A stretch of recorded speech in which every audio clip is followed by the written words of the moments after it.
আমরা এখন রাজশাহী বোর্ড 2023-এর সৃজনশীল প্রশ্নটা সমাধান করব। আমরা এই সৃজনশীলটির উদ্দীপকে দেখতে পাচ্ছি দুইটা তথ্য দেওয়া আছে, f of x equal to x square minus 25 এবং g of y equal to y cube minus y square minus 14y plus 24। আমরা দুইটা তথ্য দেখতে পেলাম। ক নাম্বার প্রশ্নে জিজ্ঞাসা করছে g of y এর মাত্রা ও ধ্রুবপদের অনুপাত নির্ণয় করো। আমরা একটা বহুপদীর মাত্রা বলতে বুঝি চলকের সর্বোচ্চ পাওয়ার যেটা তাকেই বলা হয় বহুপদীটির মাত্রা।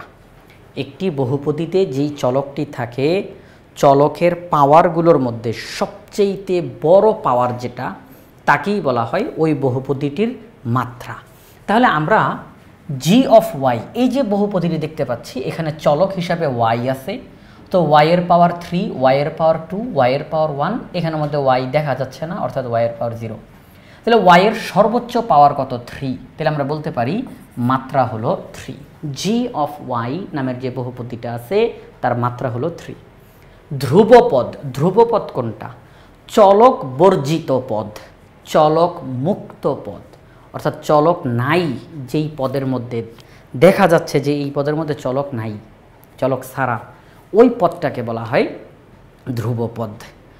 চলক নাই বলতে যে একবারে নেই তা না, চলকের পাওয়ার যখন শূন্য থাকে, চলকের পাওয়ার যখন শূন্য হয় তখন ওই চলকটাকে আর দেখা যায় না, কারণ চলকের পাওয়ার 0 মানে কি? সেটা 1 হয়ে যায়, মানে পুরো পথটা 1 হয়ে যায়। y এর পাওয়ার 0 তার মানে এটা 1 হয়ে যায়, তাই না? তখন আর এই চলকটাকে দেখা যায় না।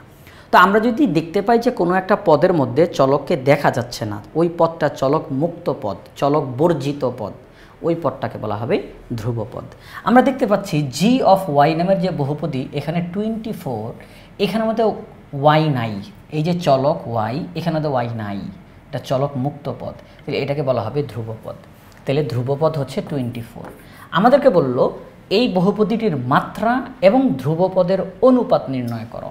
তাহলে অনুপাত বলার কারণে আমরা মাঝখানে অনুপাতের চিহ্ন দিব 3:24। তাহলে এই যে আমরা দেখেন অলরেডি এটা মুখে বলে ফেলছি, এখানে লেখা আছে।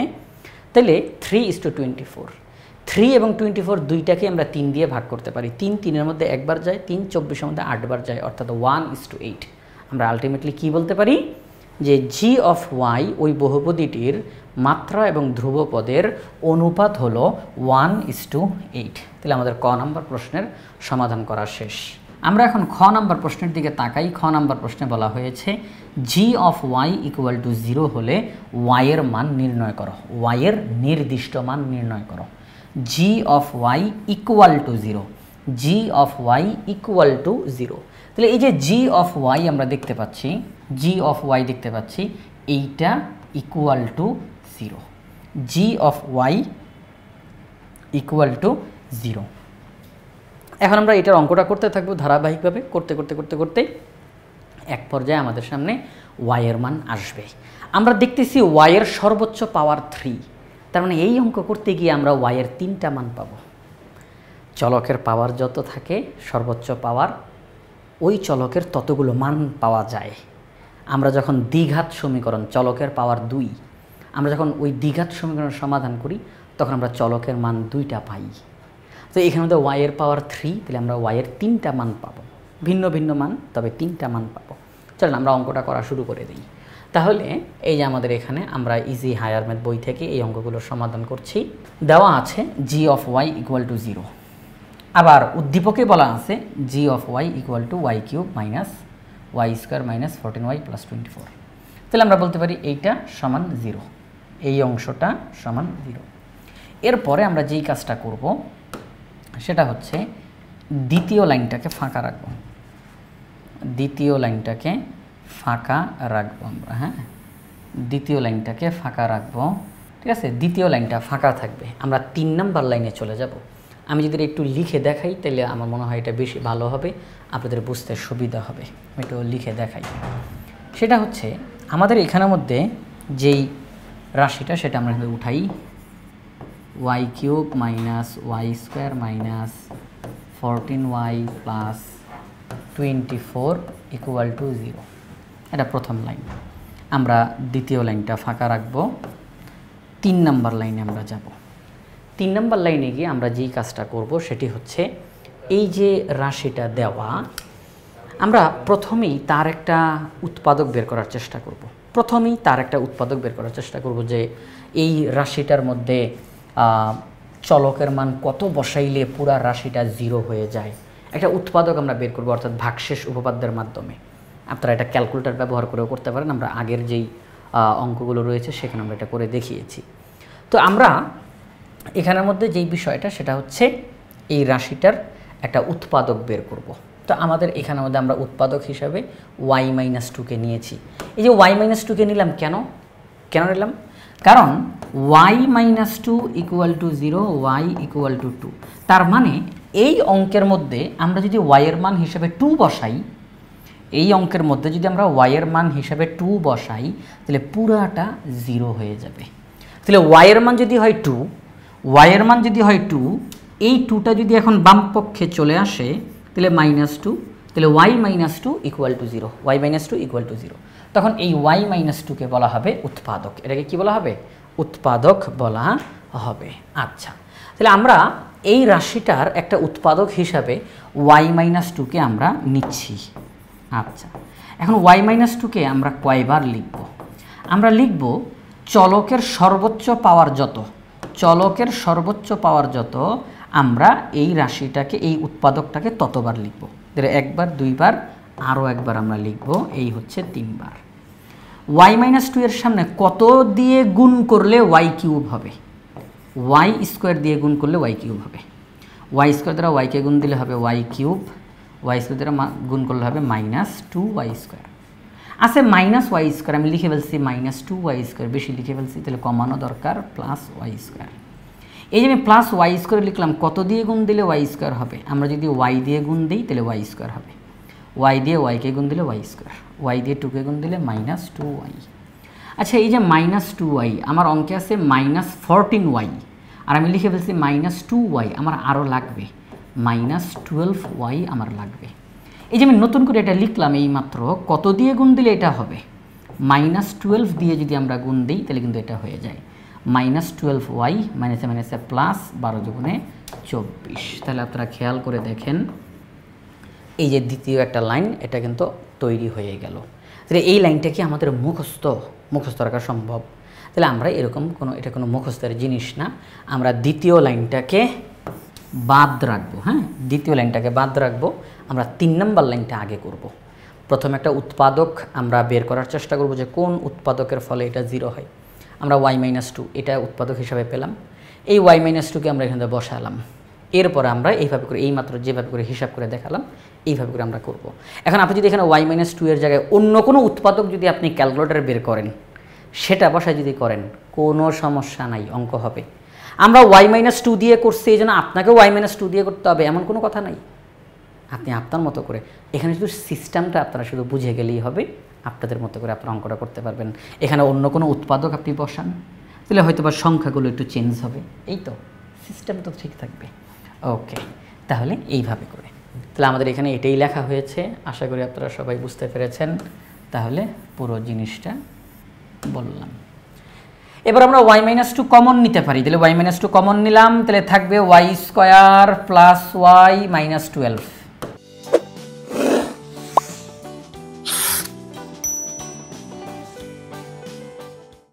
থাকবে কি? থাকবে y² + y -12, এরা থাকবে। এদেরকে আমরা ব্র্যাকেটের ভিতরে লিখে ফেললাম।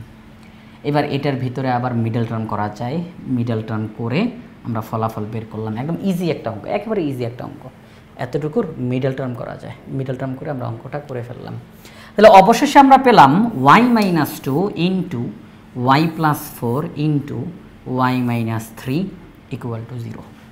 আমরা তাহলে এখন হয় অথবা দিয়ে কথা বলতে পারি। আমাদেরকে কিন্তু বলছে y এর মান বের করো, তাহলে আমরা এখন হয় অথবা দিয়ে কথা বলতে পারি। তাহলে আমরা বলতে পারি y - 2 = 0। এটা আমরা মনে মনে বলতে পারি বা রাফ করতে পারি, লেখার দরকার নেই। y - 2 = 0, অতএব y = 2। আপনি চাইলে দেখাই দিতে পারেন, সমস্যা নাই। আপনি চাইলে এখানে দেখাই দিতে পারেন যে অতএব হয় y - 2 = 0, অতএব y = 2, y + 4 = 0, অতএব y = -4। আপনি দেখাই দিতে পারেন, কোনো সমস্যা নাই। তাহলে এখানে আমরা বলতে পারি y এর মান বের হবে 2, ওয়াই এর মান বেরোবে -4, ওয়াই এর মান বেরোবে 3। তাহলে আমরা ওয়াই এর মানগুলো পেয়ে গেলাম। তাহলে এই যে সৃজনশীলটাতে আমাদেরকে বলছে খ নাম্বার প্রশ্নটাতে ওয়াই এর মান বের করো, আমরা ওয়াই এর মানগুলো এখানের মধ্যে পেয়ে গেলাম 2, 3, -4।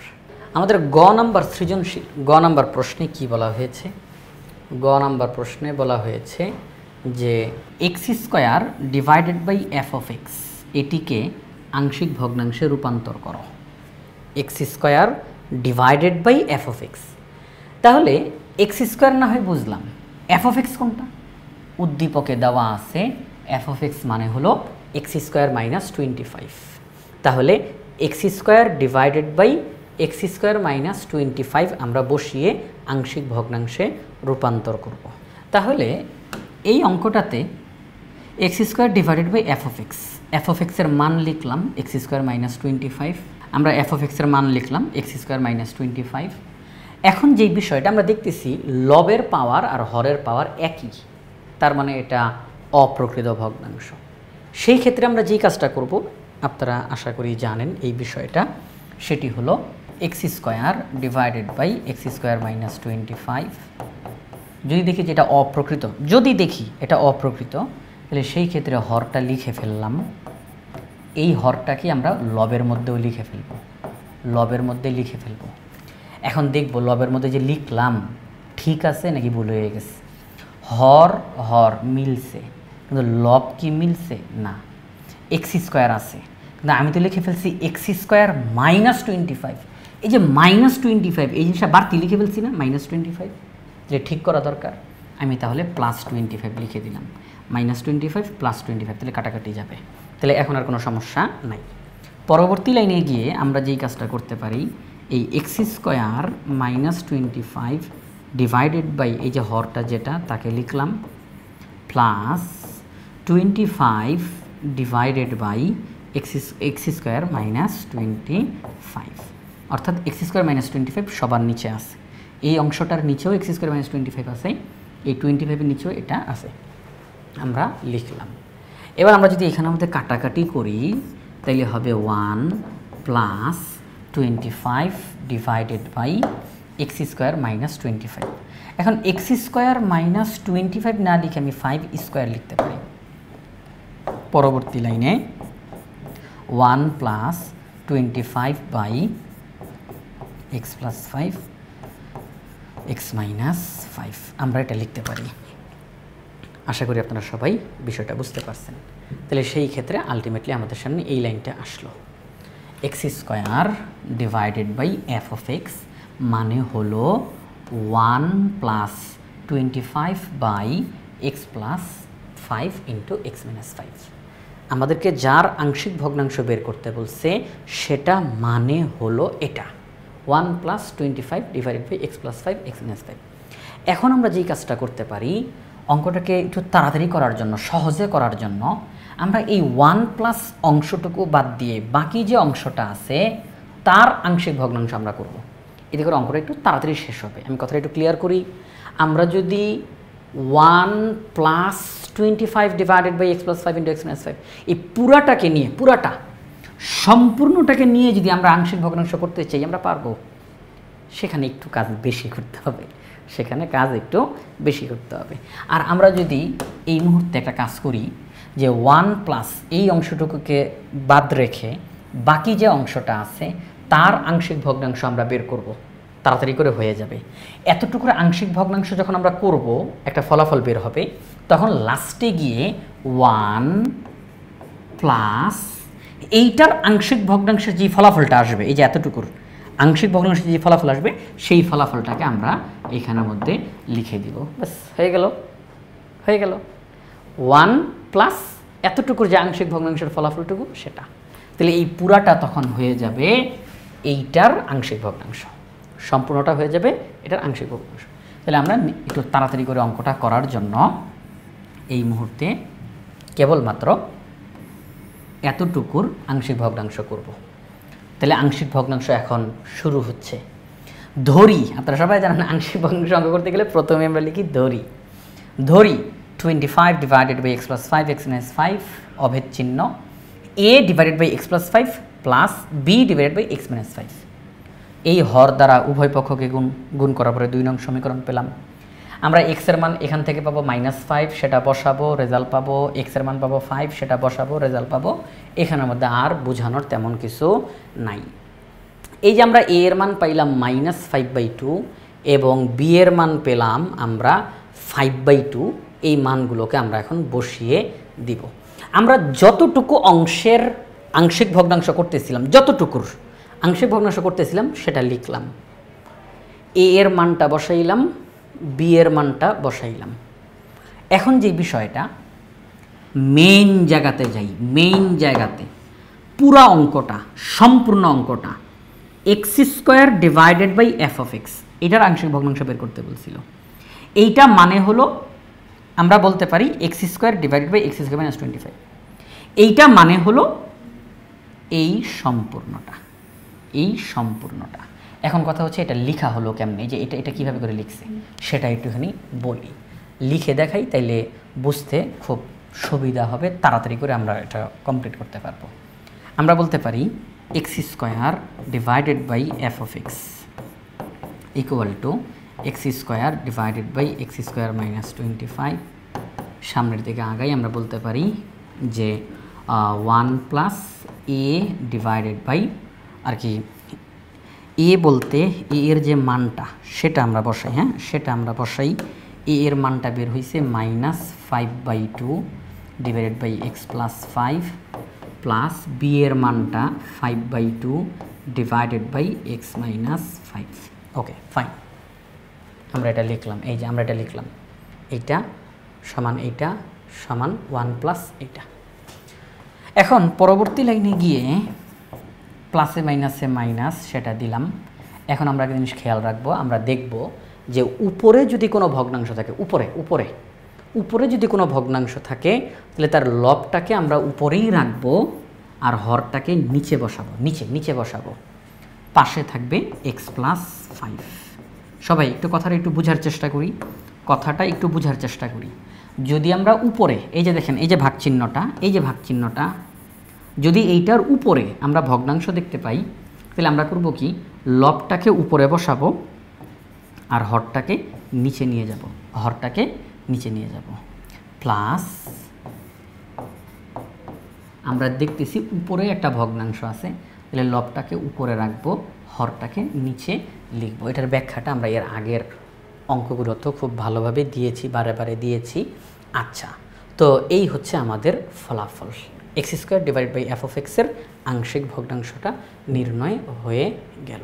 তাহলে আংশিক ভগ্নাংশে আমরা প্রকাশ করে ফেললাম। আমরা এই যে সৃজনশীল অঙ্কটা করলাম, এটি ছিল রাজশাহী বোর্ড 2023।